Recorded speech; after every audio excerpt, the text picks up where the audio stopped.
پیارے یہ حضرت مسیح علیہ السلام نے اپنے پاکیزہ کلام میں فرمایا ہے، میں کبھی آدم، کبھی موسیٰ، کبھی یعقوب ہوں، نیز ابراہیم ہوں، نسلیں ہیں میری بے شمار۔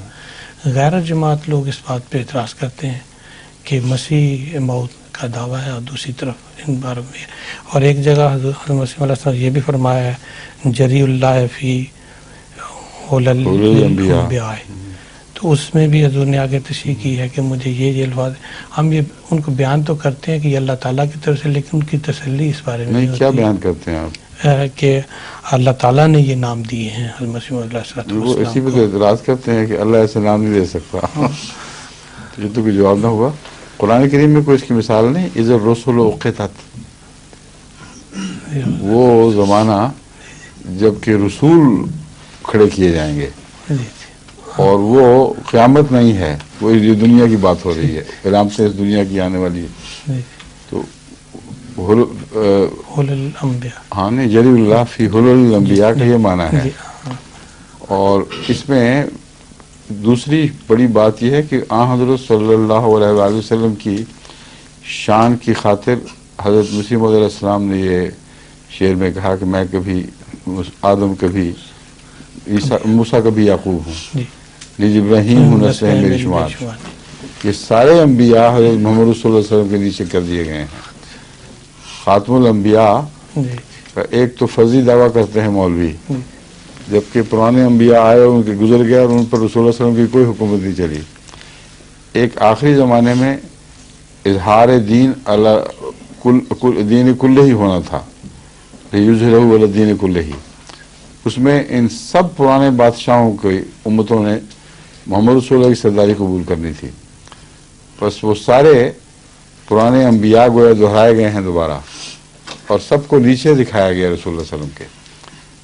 تو ویسے تو زمانہ ماضی سے کھینچ کے ان کو واپس نہیں لایا جا سکتا تھا، مگر وہ دعوے دار جس نے کہا میں غلام کامل ہوں، جو کچھ بھی پایا اسی غلامی سے پایا، اگر اسے خدا یہ کہتا ہے کہ تو ابراہیم بھی ہے اور یعقوب بھی ہے اور فلاں بھی ہے، تو سب کے سب امت محمدیہ کے تابع ہو گئے۔ یہ بہت ہی عظیم شان محمد حضرت صلی اللہ علیہ وسلم کی شان کا اظہار ہے۔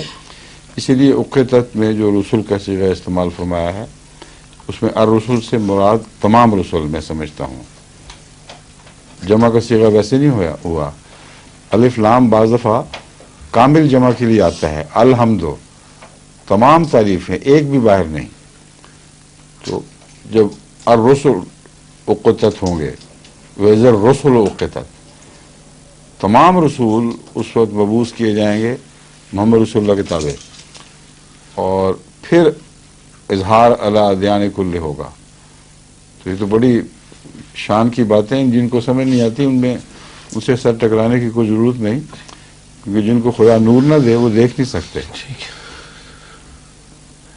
جس نے یہ دعویٰ کیا ہو اس کا دوسرا دعویٰ ساتھ بتائیں نا۔ اس نے یہ بھی کیا ہے کہ سب ہم نے اس سے پایا شاہد ہے تو خدایا، وہ جس نے حق دکھایا وہ رہنما یہی ہے، وہ ہے میں چیز کیا ہوں، بس فیصلہ یہی ہے۔